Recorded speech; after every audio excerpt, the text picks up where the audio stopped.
우리는 이밤 로마서 1장 24절 25절의 말씀을 붙들고 로마서 강의 그 8번째 시간을 가지겠습니다. 오늘은 어떻게 살 것인가 라는 그런 주제로 함께 로마서의 말씀으로 교훈받기를 원합니다. 지금은 일탈을 예전보다 훨씬 더 많이 꿈꾸는 시대를 우리는 만났습니다. 코로나 팬데믹으로 인해서 삶이 너무 단조로워져서 학교, 집, 학교, 집, 직장, 집, 직장, 집 이런 식의 삶이 너무 단조로워지고 또 집에만 갇혀 있다 보니까 사람들이 기회만 있으면 쳇바퀴 돌듯하는 이 삶에서 이 삶의 틀을 깨트리고 다른 장소에서 쉼과 회복을 꿈꾸는 그런 많은 사람들이 생겼습니다. 그래서 캠핑이 거의 광풍처럼 불어서 정말 많은 사람들이 캠핑 장비도 구매하고 또 좋은 장소를 찾아 나섭니다. 이들 중에는 이미 모든 부대 시설이 잘 갖춰진 그런 글램핑을 즐기는 사람도 있지만 보통은 자기가 모든 장비를 다 차에 싣고 가서 내가 원하는 장소에 설치하고 하루나 이틀을 그 장소에서 그 자연에서 보내고 오게 됩니다. 홀로 다니는 홀로 캠핑족은 캠핑을 통해서 오롯이 자신만의 시간을 가지긴 하지만 가족이 가게 되면 실상 아이들은 너무 즐겁지만 어른들은 그 캠핑이 역시 육아의 연장이 되기도 하고 가정의 확장판처럼 이것저것 신경 쓰고 챙길 것이 한두 가지가 아닙니다. 그래도 많은 사람이 이런 일탈을 통해서 회복을 기대하고 또 추억을 쌓기도 합니다. 그렇지만 우리가 보통 여행을 갈 때면 그렇듯이 그 힘들고 그 불편함으로 인해서 집 떠나면 개고생이다라는 그런 표현처럼 결국 내 집만큼 편한 곳이 없다라는 것을 발견하게 됩니다. 그래서 이처럼 아주 짧은 일탈이 끝나면 대부분이 원래 그 자리로 원래 자기가 살았던 그곳으로 보통은 복귀하게 됩니다. 그런데 이런 캠핑과 여행을 다니는 크리스천과 비크리스천을 살펴보면 마주한 자연을 바라보는 시선과 그 감성이 다르다라는 것을 발견할 수 있습니다. 크리스천은 마주한 자연을 보면서 자연에 대한 경외감과 함께 그 자연을 만드신 창조주를 향한 그런 경배의 고백이 있다 그러면 비크리스천은 자연에 대한 경외감, 와 예쁘다, 와 아름답다라고 감탄은 하지만 그 감탄과 함께 마시고 즐기는 것으로 짧은 일탈을 보내는 모습에서 그 차이를 발견할 수 있습니다. 그들이 서 있는 그곳이 또한 바라보며 경외함을 표현하는 그 자연의 주인이 누구인지를 아는 사람과 그렇지 못한 사람의 차이라고 할 수 있겠습니다. 우리는 작은 차이라고 볼 수도 있겠지만 이 시각 차이는 우리의 삶의 가치를 전혀 다르게 이끌어갑니다. 21세기인 이 시대에 우리는 국가 간의 전면전을 마주하고 있습니다. 2022년 2월 24일 새벽에 러시아 푸틴의 침략 명령에 따라 우크라이나를 침략하고 지금까지 많은 민간인과 군인 그리고 국토가 황폐되는 피해를 주고 있습니다. 전쟁은 군인들의 몫이라고 여겨서 군사시설과 또한 군인들을 대상으로 한 전투는 전쟁 후에 어떤 책임도 묻지 않습니다. 그러나 역사상 군인들만의 전쟁, 군인들만 피해가 있었던 전쟁은 단 한 번도 없었습니다. 언제나 민간인의 피해가 발생했고 힘없고 연약한 자들이 그 전쟁의 희생양이 되기도 했습니다. 이번 전쟁에도 마찬가지입니다. 민간인의 피해, 특히 여성들의 피해가 하나씩 둘씩 언론을 통해서 드러나고 있습니다. 보통 전쟁터에서 전우가 옆에서 적의 총탄에 맞아서 피 흘리고 죽어가면 전쟁을 경험했던 아버지나 그 세대들의 증언을 들어보면 피가 역류하는 듯한 그런 분노로 극도의 흥분 상태가 되어서 이성은 거의 멈추고 거의 생존의 본능만이 자신을 지배해서 전쟁에 맹렬하게 임하게 된다고 이야기합니다. 이런 본능이 지배하는 그 전장터에서 만약에 그 군인이 하나님을 믿는 사람으로서 코람데오를 외치며 요셉처럼 자신의 본능을 누르고 이성을 붙들었다면 그 죄의 자리, 백성을 약탈하고 여인들을 겁탈하는 자리에서 벗어날 수 있지 않았을까요? 오늘 이 밤 우리는 로마서의 말씀을 들으면서 왜 사람들이 하나님을 부인하고 하나님이 아닌 것으로 자신의 신으로 삼으려고 하는지, 그리고 그 결과가 무엇인지를 알려주는 바울을 만나보도록 하겠습니다. 24절의 말씀입니다. 그러므로 하나님께서 그들을 마음의 정욕대로 더러움에 내버려 두사 그들의 몸을 서로 욕되게 하게 하셨으니. 아멘. 바울은 로마 사람들, 거짓 신화에 빠져서 우상 숭배하는 그들은 고의로 하나님을 영화롭게 하지 않고 감사하지 않는 자들이라고 그렇게 고발하고 있습니다. 하나님은 이미 모든 사람에게 하나님을 알 수 있는 양심을 주셨고 또 자연을 통해서 하나님을 알려주고 있지만 그들은 고의로 하나님을 거부하고 있다는 것입니다. 그리고는 그 하나님의 자리에다가, 창조주의 자리에다가 자신을 신이라고 외치는 황제와 새와 짐승과 또한 기어다니는 동물들을 올려두었다라고 이야기합니다. 이렇게 사람들이 하는 이유가, 이렇게 사람들이 하는 의도가 무엇 때문일까요? 바로 자기가 하나님이 되어서 자신만의 세상을 운영하려고 하기 때문입니다. 그리고 그들은 이 의도에 따라서 뭔가를 만드는데 바로 우상이고, 그 우상의 가장 큰 특징은 바로 인간이 만든다라는 것입니다. 로마시를 삥 둘러싸고 있고 로마가 지배했던 그 거대한 고대 도시들의 그 전면들을 살펴보게 되면 대부분의 그 높은 동산에는 신들의 신상과 또한 신전이 만들어져 있습니다. 그래서 지금 시대 많은 사람들도 그 신상을 보면서 와, 그 시대에 어떻게 이렇게 거대한 건물을 지을 수 있을지 하고 환호하고 그 웅장함에 탄성을 자아냅니다. 그러나 결국 그 신상과 그 신전을 만드는 존재가 누구입니까? 바로 사람입니다. 신이 직접 짠 하고 나타나서 손수 만들지 않습니다. 인간이 다 만듭니다. 어떤 신이 되었습니까? 내가 만들 수 있는 신, 내가 만들어낸 신이 바로 그들이라는 것입니다. 그러면 어떻게 될까요? 내 마음대로 조정할 수 있다라는 것입니다. 생각해 보십시오. 그러면 누가 신입니까? 바로 인간이 신이 되는 것입니다. 그래서 신을 숭배하는 제사장들은 자신을 신의 대리자로 행세했고 공포심을 무기로 삼아서 신의 계시를 말하고 신탁을 말하고 백성을 억압하고 재산을 수탈한 이유가 바로 거기에 있습니다. 이들은 이 신을 자신의 재산을 누리고 자신의 권세를 유지시키는 도구로 사용했을 뿐이라는 것입니다. 불교에는 점안식이라는 아주 유명한 행사가 있습니다. 오래된 불상을 치우고 그 불상이 있는 대웅전에 새로 설치하는 부처상에다가 눈동자를 그려넣는 행사를 점안식 혹은 개안식이라고 부릅니다.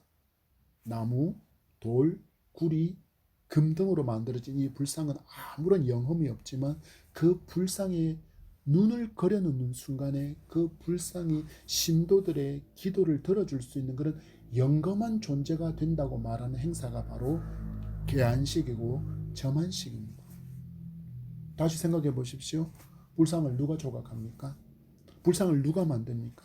그리고 누가 그 눈동자를 그려 넣습니까? 결국 사람이 하지 않습니까? 이것이 바로 우상의 정체라는 겁니다. 하나님을 모르고 하나님을 믿지 않는 대부분의 사람은 이런 우상을 섬깁니다. 그리고 자신이 원하는 것은 무조건 다 들어줘야 하는 그런 존재로 여기게 됩니다. 왜입니까? 내가 만들었기 때문입니다. 사람이 만들었기 때문입니다. 이것이 하나님을 부인하고 우상을 섬기는 사람들의 실체입니다. 결국 내가 하나님이 되고 싶은 사람일 뿐이라는 것입니다. 교회 안에도 이런 생각을 하는 사람들이 있습니다. 스스로 계신 여호와 하나님을 믿으면서도 여전히 하나님의 뜻이 먼저고 우선이 아니라 내 뜻이 먼저이고 내 뜻이 우선되는 사람이 있습니다. 그래서 교회 생활 가운데 내가 기분이 상하고 내가 기분이 나빠지면 하나님도 없고 말씀도 없고 하나님이 된 자기 감정만을 드러냅니다. 함부로 분노하고 화내고 원망하고 불평하고 저주까지 합니다.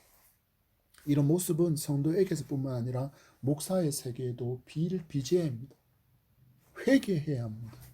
내가 하나님이었다라는 것을, 내가 나를 우상으로 숭배하고 있었음을 회개해야 합니다. 그래서 성도가 목회자든 누구든 예수 그리스도를 믿는 사람은 입만의 코람데오가 아니라 삶의 코람데오가 되어야 됩니다. 그래야 사람들이 나를 볼 때 저 사람의 주인이 누구인지, 예수 그리스도를 믿는 사람들의 주인이 누구인지를 알 수 있기 때문입니다. 한 자매가 교회에 새신자로 등록을 하게 되었습니다.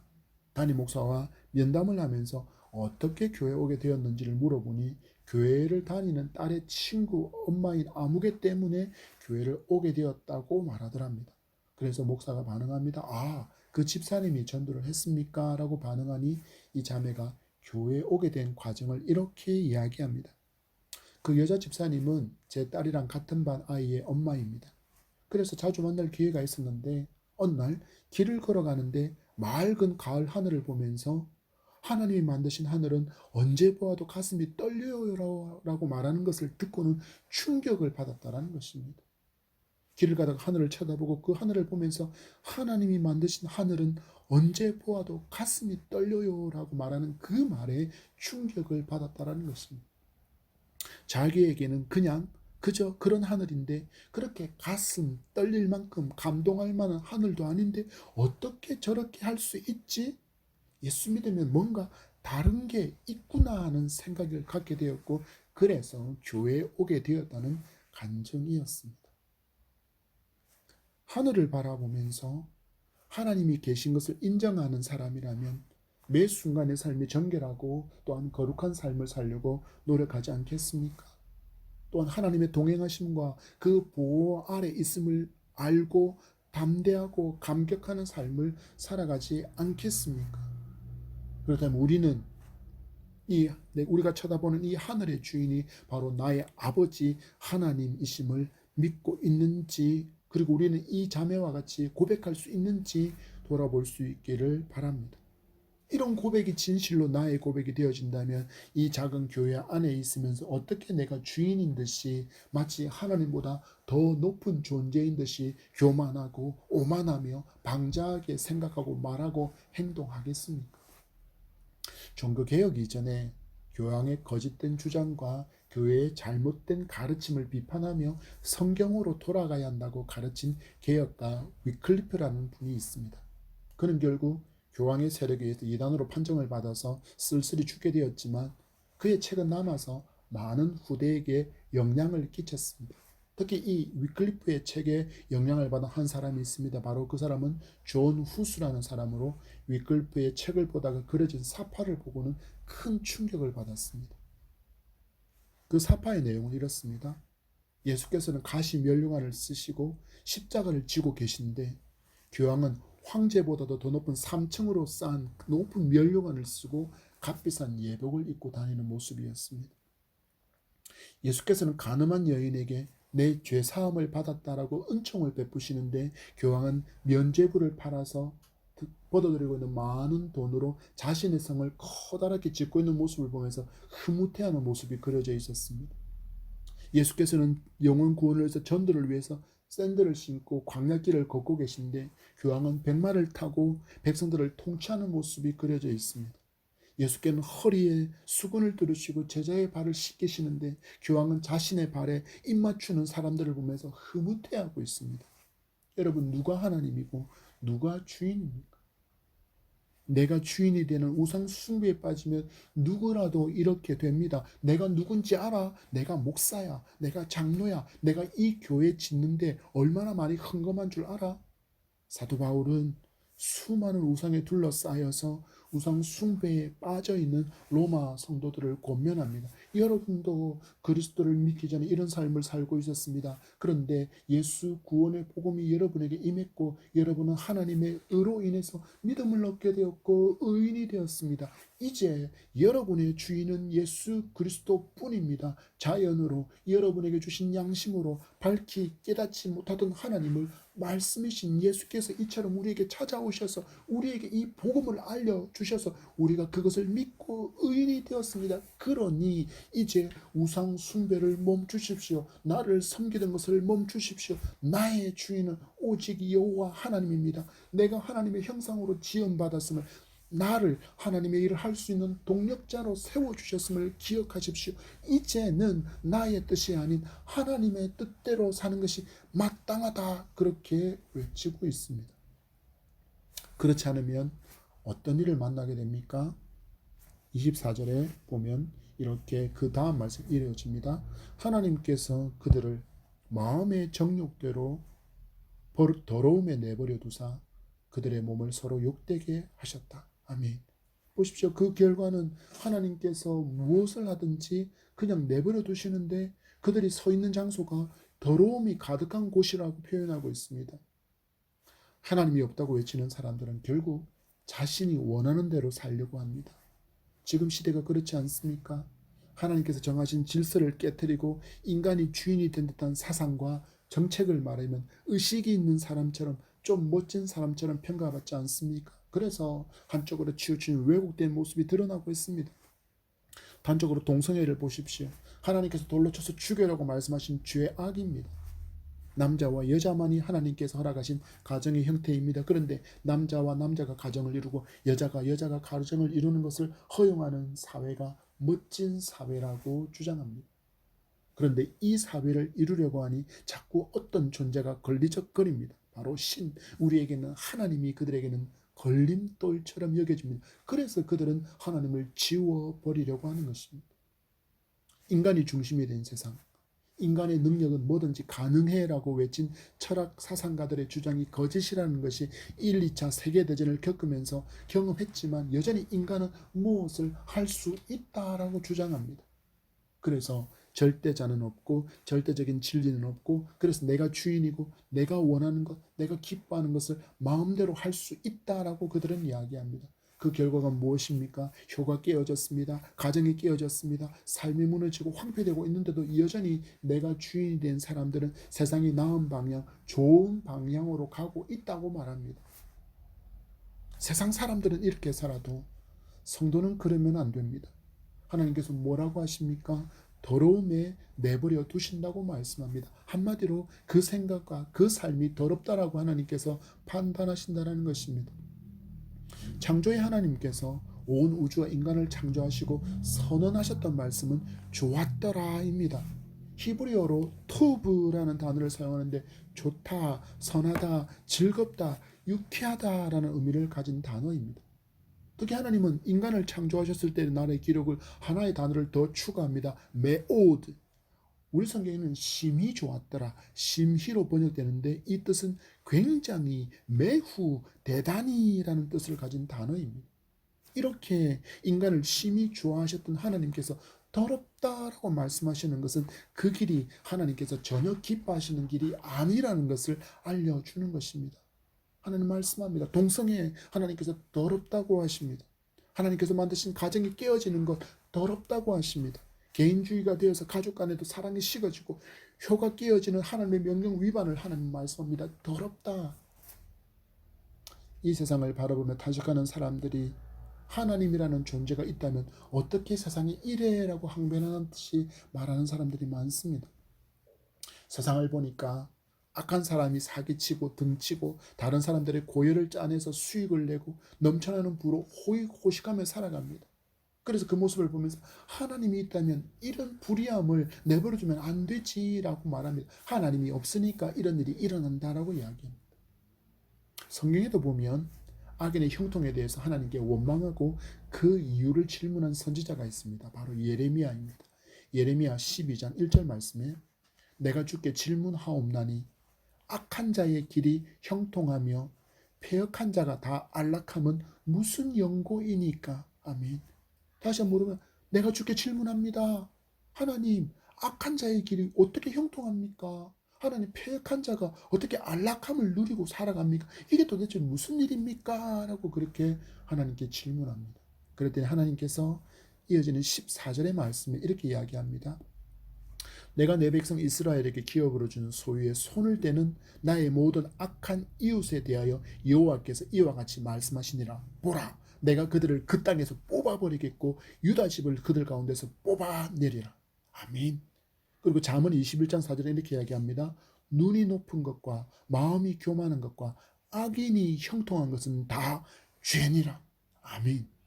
악인들이 형통하다 형통하다 내 창고에 돈도 곡식도 풍족하니 내 영혼아 이제는 먹고 마시고 즐기자라고 말하는 그 곁에서 하나님께서 말씀하십니다. 오늘 이 밤에 내가 내 영혼을 데려가 버리면 이 모든 것이 누구의 것이 되겠느냐?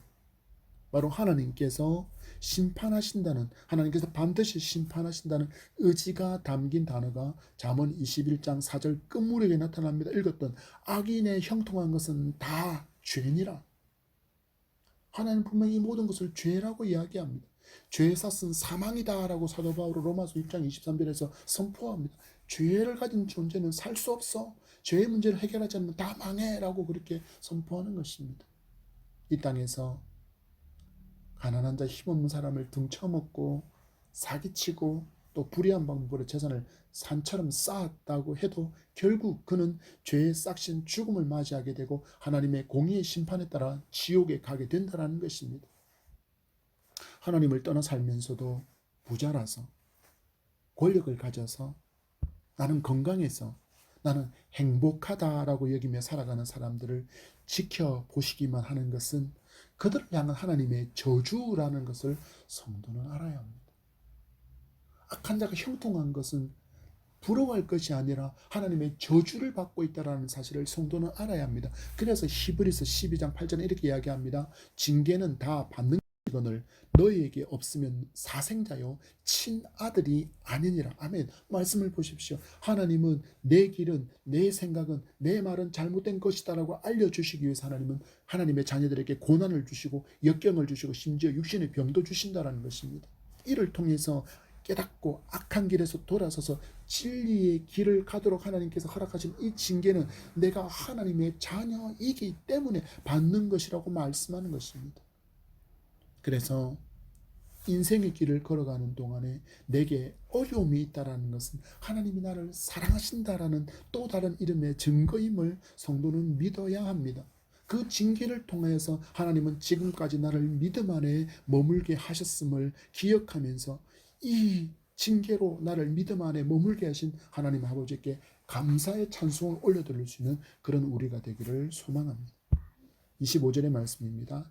이는 그들이 하나님의 진리를 거짓 것으로 바꾸어 피조물을 조물조보다 더 경배하고 섬김이라. 주는 곧 영원히 찬송할 이시로다. 아멘. 말씀에서 나타나는 것들 중에 하나, 바로 하나님의 진리를 거부하는 사람들의 특징이 나타나는데 바로 거짓이라고 이야기하고 있습니다. 그래서 그들은 피조물을 조물조보다 더 경배하고 섬긴다고 말합니다. 결국 그 삶은 점점 하나님에게서 멀어지는 삶이고 자기가 주인이 되는 인생입니다. 이런 삶이지만 삶에 돈이 더해지거나 권력이 더해지면 대부분의 사람들은 자신을 잘 살고 있다고 바른 길을 가고 있다고 여깁니다. 근데 하나님은 말씀합니다. 그건 거짓이야. 그건 가짜야. 너에게 결국 아무것도 아니야 라고 하나님께서 선포하신다라는 것입니다. 성도는 말씀에 순종하는 삶이 바른 길이라는 그런 확신과 자부심이 있어야 합니다. 세상 사람들은 진리를 따라 살아가는 우리를 보면서 미련하다, 어리석다라고 말하겠지만 우리의 삶에 대한 평가는 사람이 하는 것이 아니라 하나님께서 하신다는 사실들을 언제나 믿어야 합니다. 우리가 걷는 길이 성경에서 벗어나는 길이 아니라면 성도는 눈치 보지 말고 어깨 펴고 당당하게 믿음의 길을 걸어가야 합니다. 그 길을 걸어가는 우리를 보고 심히 좋다고 메오드 토브라고 말씀하시는 하나님께서 행복한 미소를 짓고 계신 것을 볼 수 있기를 간절히 소망합니다.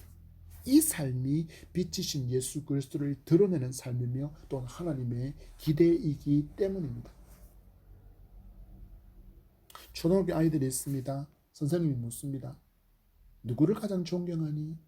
너의 꿈은 뭐니? 라고 초등학교 아이에게 물었을 때 많은 아이들은 연예인이요, 스포츠 스타예요 라는 그런 대답 대신에 우리 아빠요, 우리 엄마요, 아빠 같은 사람이고 엄마 같은 사람이야 라고 대답한다면 그보다 더 큰 감동이 어디 있겠으며, 부모를 존경하고 부모처럼 되고 싶다고 말하는 아이를 보는 부모가 자녀에게 무엇을 아끼겠습니까? 사람은 하나님께서 창조하신 피조물입니다. 그래서 그 사람이 창조주를 찬양하는 일이 너무나도 당연한데 이 시대는 그것을 오히려 이상하게 여겨지게 만드는 왜곡된 세상입니다. 이런 세상을 우리는 성도로 살고 있지만 그 세상 속에서 성도는 하나님을 찬양하는 사람이어야 합니다. 하늘을 보면서 가슴 떨림이 있어야 합니다.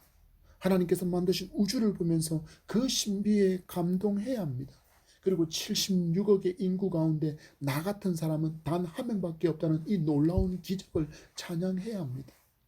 많은 사람들은 이야기합니다. 왜 나만이라고 사람들이 많이 원망하고 항변합니다. 왜 나만?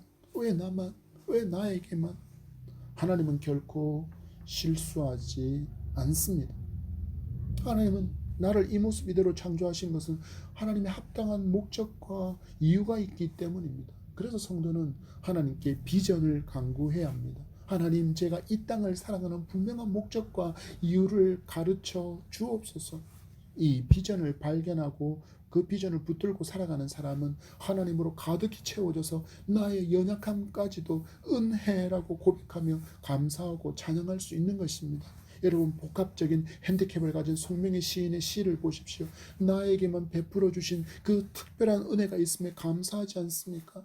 심각한 교통사고와 화상으로 인해서 사고 전에 그 예쁜 얼굴을 잃어버린 한 자매의 감정도 우리는 알고 있지 않습니까? 전혀 감사할 것이 없는 것 같은 그런 상황임에도 그들이 감사할 수 있는 이유가 무엇입니까? 그들은 하나님의 신실하시고 하나님이 실수하지 않으신다는 그런 믿음이 있었기 때문입니다. 십자가 사건을 앞두고 겟세마네에서 기도하신 주님의 기도를 들어보십시오. 마가복음 14장 36절입니다. 이르시되 아빠 아버지여, 아버지께는 모든 것이 가능하오니 이 잔을 내게서 옮기시옵소서. 그러나 나의 원대로 마시옵고 아버지의 원대로 하옵소서 하시고. 아멘. 하루아침에 재산을 잃어버리고 자녀를 잃어버리고 육신의 병이 든 욥의 고백도 들어보십시오. 욥기서 1장 21절입니다. 이르되 내가 모태에서 알몸으로 나와 싸운즉 또한 알몸이 그리로 돌아가올지라. 주시니도 여호와시요 거두시니도 여호와시오니 여호와의 이름이 찬송을 받으실지니이다 하고. 아멘. 재물이 다 사라져 버렸습니다. 자녀들이 다 죽었습니다. 근데 욥이 무엇을 하고 있습니까? 감사하고 있습니다. 이제 얼마 있지 않으면 십자가에서 그 처참한 고통을 당하면서 죽으셔야 되는 예수님께서 말합니다. 나의 원대로 마시옵고 아버지의 원대로 되기를 원합니다. 아버지의 원대로 되기를 원합니다. 하나님은 내게 뭔가를 베풀어 주셔서 찬송을 받으실 분이 아니라 나에게 아무것도 하지 않아도 하나님의 그 존재 자체만으로 찬송을 받으시기에 합당하신 분이 바로 하나님이십니다. 그래서 성도는 입술로, 몸으로, 삶으로 하나님을 송축하며 감사하는 삶을 사는 것입니다. 하나님이 하나님인 줄 알고 믿게 되었기 때문입니다. 말씀을 맺습니다. 성도는 이 땅에 하나님의 일을 맡은 동력자로 본을 받은 존재입니다. 창세기 기록과 같이 생육하고 번성하고 땅에 충만하라는 그런 문화 명령을 잘 실천하며 하나님의 나라와 의를 이루어가는 사람이 성도입니다. 내게 주어진 모든 것이 내가 주인이 되어서 보면 다 부족해 보입니다. 내 부모는 왜 가난해? 내 부모는 왜 권력이 없어? 나는 또 왜 이런 모양이야? 키도 작고 예쁘지도 않고 머리는 또 왜 이렇게 나쁘고 할 줄 아는 게 왜 하나도 없지? 그러나 이렇게 말하던 사람이 예수 그리스도를 만나고 하나님을 믿었게 되면 나를 향하여 심히 좋다고 말씀하시는 그 하나님의 눈으로 자신을 보게 되어지면 내가 얼마나 귀하고 내가 얼마나 소중한지를 발견하게 되어집니다. 그러면 우리도 길을 걸으며 하나님을 느끼고 하나님을 고백하게 될 줄 믿습니다. 좋으신 하나님, 좋으신 하나님, 참 좋으신 나의 하나님. 하나님께서 정하신 진리 안에 거하기를 힘쓰는 여러분 되기를 소망합니다. 그 진리를 벗어나면 더 큰 자유와 행복이 있는 것처럼 마귀는 끊임없이 우리를 미혹합니다. 그러나 속지 마십시오. 하나님께서 심히 좋다고 창조하신 인간은 하나님 안에 있을 때 가장 행복하고 가장 만족할 수 있는 존재입니다. 하나님께서 나의 참 주인이심을 날마다 고백하십시오. 그리고 하나님께서 정하신 질서에 순종하겠다고 고백하고 살아보십시오. 그러면 놀라운 감격과 기쁨이 더 많이 흘러넘치고 여러분의 입술에서 찬양이 멈추지 않을 줄 믿습니다. 나를 내버려 두지 않으시고 세상 풍조에 떠내려가지 않도록 나를 매질을 해서라도 하나님 품 안에 품어주신 그 하나님을 송축하는 그런 우리의 삶이 되기를 축복합니다.